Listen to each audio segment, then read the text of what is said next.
روما هم من دول اللي بنوا الفرقه دي مع الجهاز الفني. لا بصراحه كل واحد ياخذ حقه، ولكن احنا دلوقتي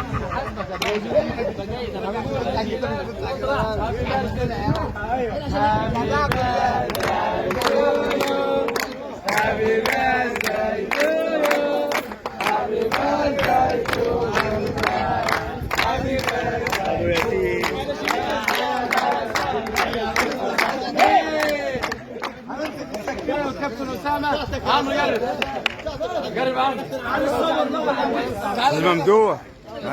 لا وخليك جنبه خليك جنبه انت خليك جنبه.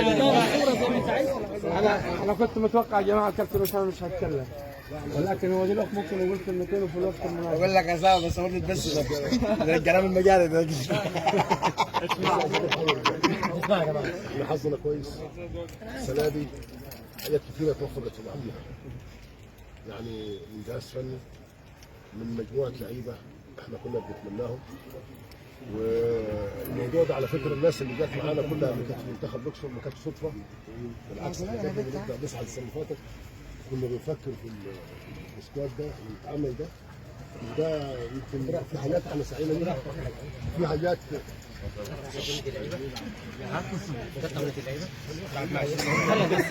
هذا هزاز يا جماعه نسمع يا جماعه. احنا بنتكلم يا